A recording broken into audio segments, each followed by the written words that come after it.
I might. Well, You thank might. you. It's your job. That's true. It is. We have special roles in this building. Yeah. Let's see.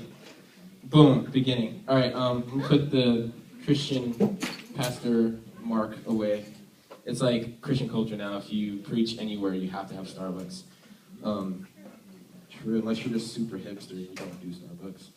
But whatever. You do tea, exactly. But Starbucks does tea too, but no, they have fake tea. I don't know. Anyway, hi. Pastor is in Europe, so they settled for me. They did Ben go first last week. They said, well, let's just bring it on down the slide. I'm lowest on the rung. I'm Jordan. I'm enrolled at Faith Seminary in Tacoma. Faith Seminary. I am currently trying to get my bachelor's of religion. Awesome. I was born in Tennessee. No, I do not have an accent because my Texas-born mother spoke very properly. So I'm one of those dichotomy things like, oh, you're from Tennessee? How come you talk like this and you don't talk like this all the time? And everywhere, I'm like, no, I don't got time to be into that. Anyway, I was raised an Army brat until my parents got divorced at 14. Unfortunately, it's okay. Since then, I've been here in Washington attending CFAN. I started doing music here 6 years ago with the choir. Then 5 years ago, I started leading junior high up here. Did that for 4 years. And now I'm currently the senior high worship leader. I've been doing that for about 2 years. Been involved with the band about 4. That's exciting. Let's see what else. That's my grandma. I have a fabulous girlfriend who goes to UW. And favorite holiday is Thanksgiving because of the food. Yeah, that's one. See. And something about family and all that junk too. But anyway, growing up was interesting. See, I grew up and then I realized that you never really stop growing up, unless you're talking about my height, but that's a different story. As a child, I was a very adventurous kid. I was always trying to explore and just find new things. And I remember this one story that my mom tells me. I was 2 years old, and it was a Saturday morning. They were sleeping like usual. I was up at probably like 5 a.m. And I grabbed the keys to both cars. I pushed a stool up to the door, unlocked the deadbolt, went outside, opened all 4 doors to both cars, and blasted the radios. See, like that's just how I was. I was good at finding things and just doing stuff. Otherwise, I was getting into trouble. But apart from that, I wasn't always the nicest kid. My dad, growing up, had anger issues, and I soaked that all in. And unfortunately, my little sister, Alicia, she goes here, she got to experience the more emotionally explosive half of my life, unfortunately.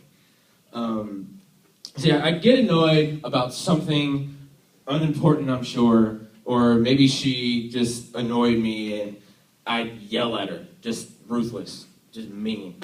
Or I just wouldn't be in the mood to play with her or whatever. All in my time. And my mom saw this, and she used to talk to me after the whippings, of course. And we'll skip over that real quick. And she told me, it's not right for you to treat your sister that way. And she used to say, how can you be so mean to your sister and then walk outside and be nice to everyone else? That's your sister. That's your family. She'll always be there. And it's backwards that you would be nice to these other people you don't even know and be so cruel to your sister.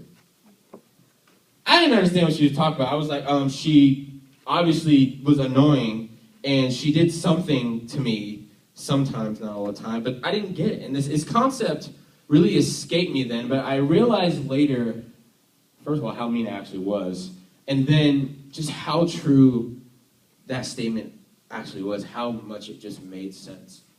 See, I questioned and I meditated, and I was like, how could I treat my sister so cruelly? And treat her as if she wasn't someone that I loved, or someone who loved me. Because majority of the time, she was just being a silly little sister. Other times, she was purposely trying to aggravate me, but it wasn't cause for how I responded to her and how the lack of love that I actually did show her.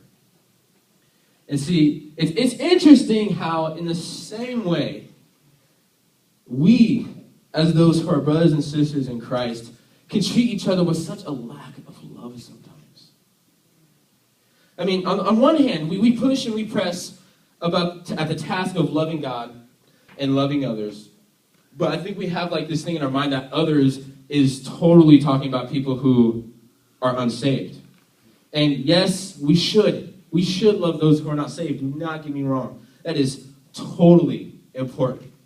But how often do we, just as I failed to show love to my own sister, who's my own flesh and blood, while treating everyone else with love and grace, how often do we fail to extend that same love to those who we call brother or sister in Christ? See, we can have such a lack of grace and love for those in the fold of God. And while at the same time, we're sitting here preaching, love thy neighbor as thyself. But I believe Jesus called us to more than that. He did call us to more than that. And I think he saw this whole chaotic, inverted love thing come on, seeing as the New Testament alone calls us to love one another almost 100 times. And sometimes they were right next to each other as if we wouldn't get it or something. I don't know. But Jesus summed it all up as first loving God and then loving others. Because love is not an option. Love requires God. Love glorifies God. And love shows the world Christ. See, let's talk about love. Let's talk about some love up in this place. So love is many things to many people. Very ambiguous topic. Exactly. To some people, love is a battlefield. To some, love is blind. And still some will say love is war. Love is evil. Some will say love is some superfluous notion. Some love is like a box of chocolates. Some will say love is a biochemical state of the brain. Love is a sole reason for living. Love makes the world go round, and all you need is love. And that sort of stuff. I won't get into that. And love is work, love is dead, and some say love is a killer. I mean, broken heart sort of stuff. But it seems to me that everyone is either the expert on love, who knows everything about it, but really says nothing definitive about it ever, or they're on the other side, and they're the self-proclaimed ignorant person